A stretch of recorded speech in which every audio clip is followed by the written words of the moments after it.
Jóvenes, bienvenidos a la clase. Les saluda el ingeniero Braulio Toc.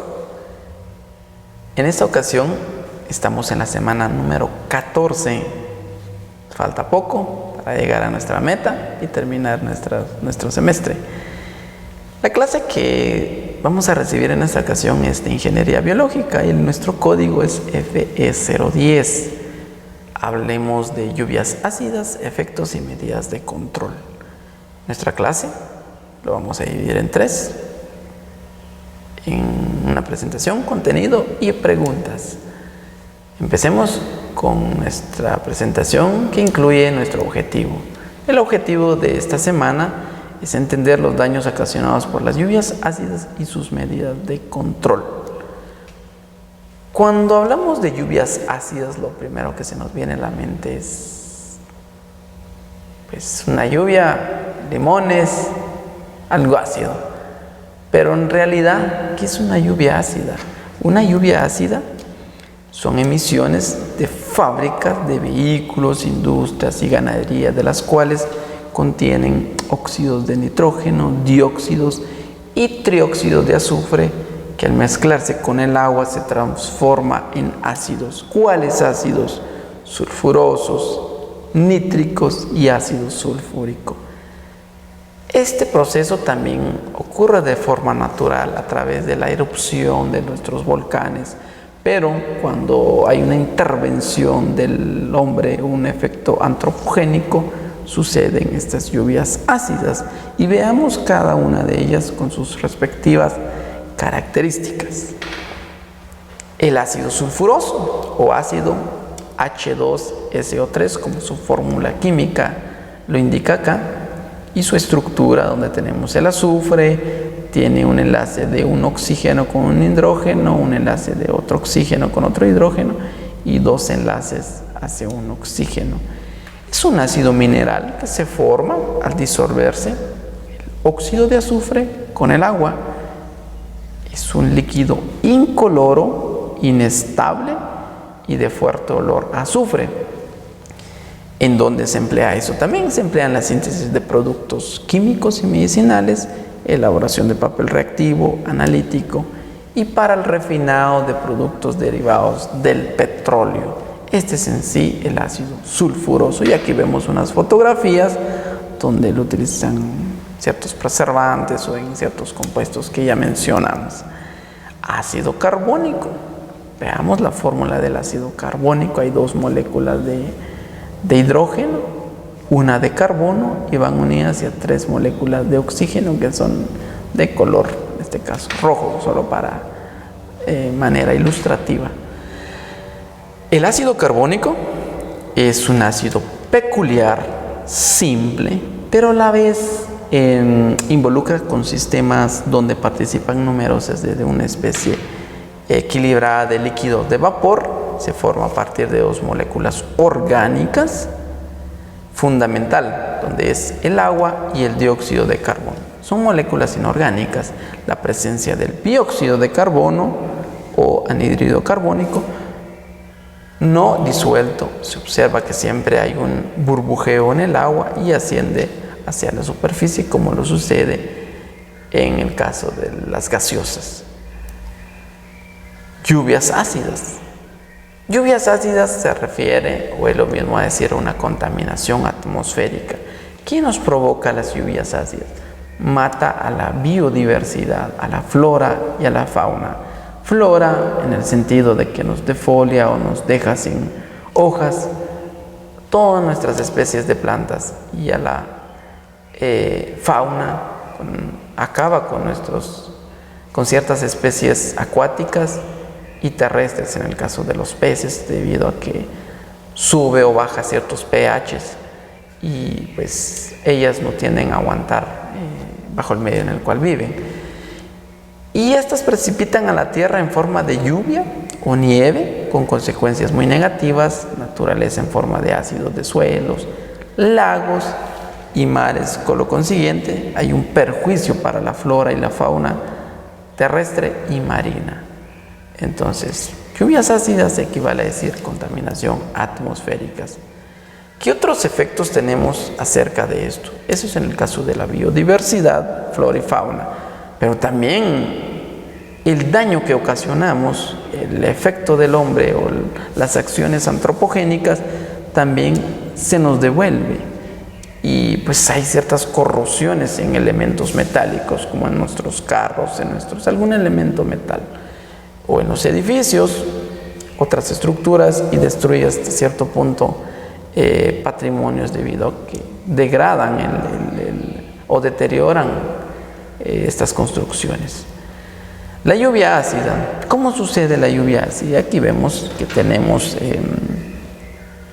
pues, se derivan de dos, de formas naturales o de formas antropogénicas, y en el cual hay ciertas actividades hechas por el hombre, donde emitimos dióxido de azufre, óxido de nitroso, que salen de los volcanes, y en ciertas partes o actividades en el hombre, pues también emiten esto, y al unirse la atmósfera con estos ácidos sulfurosos, ácidos nítricos, forman y al final pues nos ocasionan ese tipo de daño en todo nuestro ambiente, ¿verdad? ¿Qué medidas de prevención podemos tener? Medidas de prevención. 1. Reducir el nivel máximo de azufre en diferentes combustibles. Es muy importante. Trabajar en conjunto con las fuentes fijas de la industria para establecer disminuciones de las emisiones de azufre y nitrógeno, usando tecnologías para el control de ciertas emisiones de óxido. Otro es impulsar el uso del gas natural en diversas industrias. Introducir el convertidor catalítico de 3 vías. La conversión a gas en vehículos de empresas mercantiles y del gobierno, o ampliación del sistema de transporte eléctrico.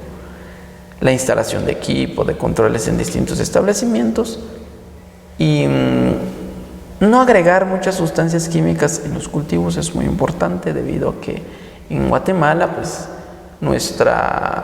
es un país que es netamente agrícola, y su actividad se basa en la agricultura, casi un 70-80%. Entonces hay ciertas normativas en las cuales podemos apoyarnos y evitar el uso de ciertas sustancias químicas como los plaguicidas, para que al final estos no sean de uso exagerado y nos ocasionen estas ciertas sustancias pues ciertos efectos negativos. Adición de un compuesto alcalino en lagos y ríos para neutralizar el pH, que es un tema un poco difícil, pero lo que se puede hacer. Control de condiciones de combustión, temperatura, oxígeno, etc. Y hay varias actividades que se pueden hacer aparte de esto. ¿Qué pasos pudiéramos seguir para reducir en el caso de las lluvias ácidas? Utilizar fuentes de energías alternativas. ¿Cuáles son esas fuentes? Pueden ser las energías eólicas por medio del viento, la energía solar por medio del sol, energía hídrica o la electricidad y el uso de ciertas baterías.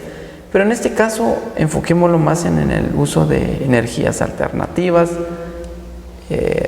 renovables, el agua, el aire, fuentes termogénicas de nuestro suelo, crear energía a través de estas energías renovables para no incrementar o hacer ciertos daños negativos.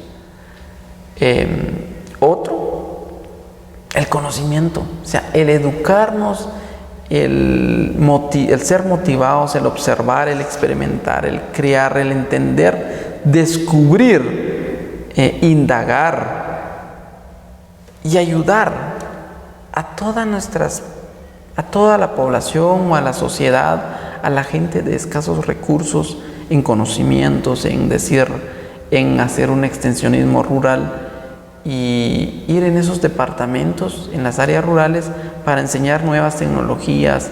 La educación es la base de nuestro conocimiento. Es importante para poder utilizar cierto tipo de educación y reducir este daño que ocasiona el hombre de manera inconsciente o consciente. Y el otro, pues, es plantar un árbol. El árbol es el plantar árboles o el vivir. Nosotros vivimos de organismos autótrofos. Recuérdense que en el mundo hay dos organismos, hay muchos, pero clasifiquémoslo en dos. Los consumidores, que son los organismos heterótrofos, que incluyen animales y el ser humano, y los autótrofos, que son los organismos productores. Entonces, ¿qué tenemos que hacer para disminuir todos estos efectos? Plantar un árbol es un organismo autótrofo. ¿Qué nos da un árbol? Nos puede dar proteínas, carbohidratos a través del proceso fotosintético. Pero, ¿qué efectos positivos tenemos al plantar un árbol? Atrapa ciertas partículas contaminantes, controla la temperatura, pues es más fresco estar bajo un árbol, protege del sol, de la lluvia, crea biodiversidad, promueve la biodiversidad, hace la vida más agradable, reduce la contaminación auditiva, protege a peatones en las vías, mejora nuestra salud, aumenta la actividad económica, etcétera, etcétera. Son otros ejemplos de lo que nos podemos dar acerca de cómo plantar un árbol. ¿Cómo podemos ahorrar energía? Si hablamos de energía, el ahorro de energía, el uso de bombillos de bajo consumo hasta un 75% de energía, apagar la luz cuando salgamos y de nuestras casas. Todas estas acciones nos conlleva a hacer que no tengamos esas lluvias ácidas. Gradúa el termostato del aire acondicionado, y mantener la puerta del refrigerador cerrado o usar una lavadora llena, nos ayudará más a ser más ahorrativos en la electricidad y en el agua. Apaga el computador si no lo estamos usando, o el aparato en modo de espera puede representar hasta un 70% de nuestro consumo. Desconectamos todos nuestros aparatos eléctricos y cargadores de celulares que no estemos utilizando. Esto es un ahorro de energía. Son ciertos tips que se pueden dar para ahorrar nuestra energía. Al final tenemos 3 preguntas de nuestro contenido. La semana 14, que es esta, que es 14.1, que son las lluvias ácidas. 14.2, ¿cuáles son los efectos de las lluvias ácidas? 14.3, un ejemplo de las lluvias ácidas de forma natural. Lo hablamos. Espero que hayan entendido el curso y pues contestemos y enviemos nuestras preguntas y nos quedó o reproduzcamos nuestro video para entender al final de qué se trató nuestro tema a este correo que es fe0díaz@rural.edu.gt. Tengan un bendecido día y pues nos vemos en otras ocasiones. Es un gusto para mí haberles dado esta clase. Muchas gracias. Nos vemos, jóvenes.